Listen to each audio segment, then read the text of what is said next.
مساء السعادة والهنا على أحلى وأغلى عيلة في الدنيا، عيلة رانيا ميكس. ازيكم حبايب رانيا؟ يا رب تكونوا كلكم بخير.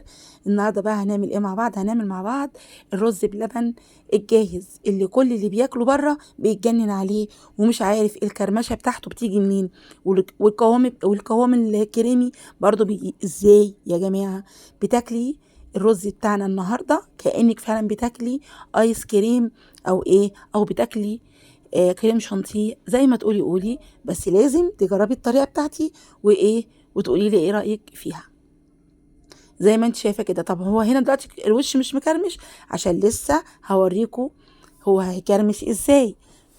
يلا بقى عشان نشوف القمر ده احنا عملناه ازاي. شايفين الطبق؟ انا مش عايزه اسيبه اصلا من ايدي، كله عمال يقول لي كفايه خلاص كفايه وانا مش عايزه اسيبه. يلا بقى عشان نشوف الطعامه دي احنا عملناها ازاي. بجد والله العظيم كان طعمه فوق يعني فوق الروعه، بشهاده كل اللي داقوا من ايدي. شايفين بعد ما اداني الوش اللي انا عايزاه او الكرمشه اللي احنا كلنا بنتمنى ان نطلعها في الرز بلبن؟ هقول لكم ازاي، بس يلا بينا دلوقتي عشان نشوف الرز بلبن بتاعنا القمر ده احنا عملناه ازاي. انا كان معايا كوبايه ونص من الرز، حطيت عليها كوبايتين من الميه وسبتها لما استوت بالشكل اللي انت شايفاه معايا ده. كوبايتين بس من الميه. اول ما اتسلق معايا، بس هو ما كانش متسلق قوي يعني، اول ما الميه بس اتشربت منه قمت نازله بايه، بكيلو من اللبن، كيلو ونص من اللبن.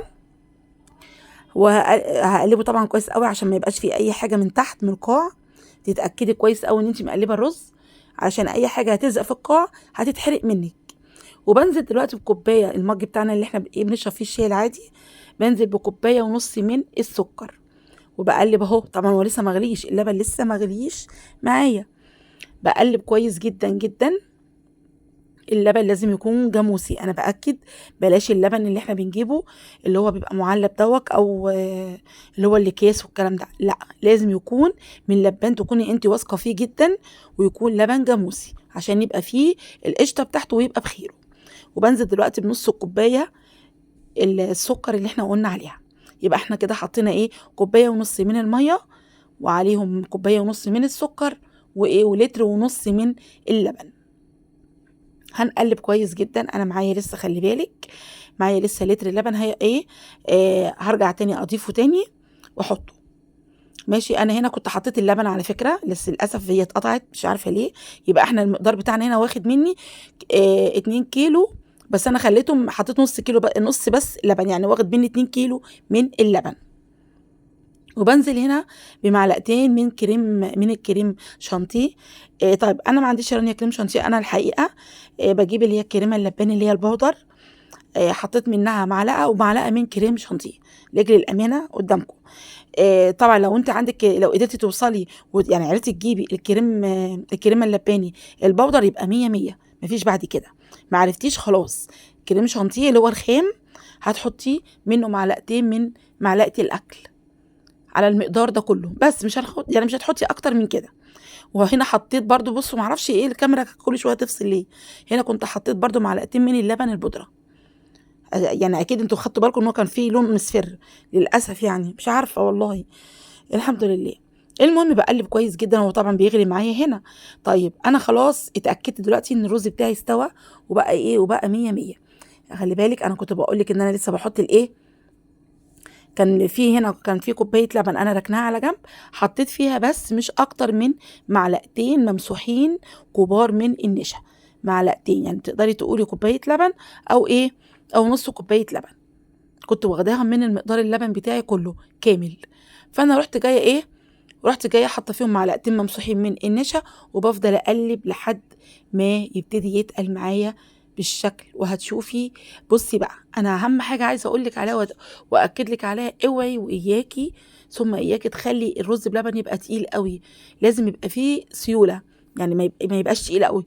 اوعي تقولي لا ده مش هيمسك يا رانيا، بالعكس لما يبقى مش ماسك قوي او مش تقيل قوي معاكي هيديكي القوام الكريمي اللي انت شفتيه معايا في اول الفيديو بتاعنا. وبنقلب كويس جدا جدا. بص بقى مع التقليب بيبتدي ايه، او زي ما انت شايفه كده انا بوريهولك اهو، هو دلوقتي استوى وبقى ايه، تمام التمام. تمام اهو. شايفين انا يعني بوريكي هنا الظهر بتاع المعلقه. اول ما تعلمي بصباعك وتلاقيه ما بيرجعش تاني يلم على بعضه كده تمام قوي قوي، هو ده السمك اللي انا عايزاه منك، علشان في الاخر تعملي احلى والذ طبق رز بلبن هتاكليه انتي وعيلتك، والكل اللي هياكله من ايدك هيقولك ولا اروع من كده. وهبتدي بقى ايه اصب فيه الاطباق بتاعتي. عندك بقى اي بولات بقى، عندك اي طقم بتاعك بقى، طلعي بقى التقمه اللي انت مخزناها في النيش وامليها بقى كلها كامله. بعد ما بملاها، بعد ما بخلص كل الاطباق وبعبيها كلها، بسيبها على الرخامه لما تبرد تماما. طبعا احنا هنا في الشتاء بيبرد بسرعه جدا. تمام.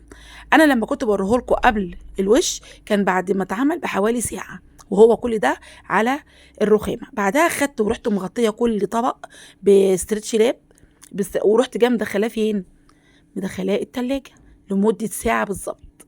اداكي الوش اللي انتي بتشوفيه معايا في الفيديو المكرمش. طبعا انا كنت هنا بسم الله ما شاء الله كنت عامله حوالي 16 طبق او 16 بوله اللي انتوا شايفين. كنت عامله كميه بسم الله ما شاء الله يمكن اكتر والله، بس هو تقريبا كان 16 او 17 في الحدود دي يعني. فبعديها اهو هنا بقى كان لسه سخن لسه، ولسه حطاه على الرخامه زي ما انتوا شايفين. بس طبعا بعد ما انا حطيته، بعد ما طلعته، بصوا هنا بعد ما برد اهو، هنا لسه هاكل اهو قدامكم، هدوقه قدام. بصوا عامل ازاي، شايفه القوام عامل ازاي؟ طب انتوا فاكرين القوام اول ما كنا بنعبيه في قلب الاطباق كان عامل ازاي؟ بصي بقى الجمال، انا بهزهولك بيه، بصي كانك بتاكلي جل. يلا بقى لو وصلتي معايا لحد دلوقتي في الفيديو اوعي تنسي رانيا حبيبتك باللايك القمر بتاعك اللي بيفرحني والكومنت اللذيذ بتاعك. ويلا بقى ايه، علشان بسرعه بسرعه عايزاكي تجربي نفس الطريقه دي وادعي لي دعوه حلوه كده بصلاح الحال لبيتي ولولادي، اللهم امين يا رب العالمين. والف هنا للي كل واللي لسه هيجرب. ويا رب يا رب الفيديو يكون عجبكم. اوعي تنسي ايه، تنسيني باللايك الجميل يا قمر. ويلا شير بسرعه. والف هنا يا حبايب قلبي. شايفين القمر بتاعنا؟ يلا سيبكم بقى مع الفيديو. السلام عليكم ورحمه الله. باي.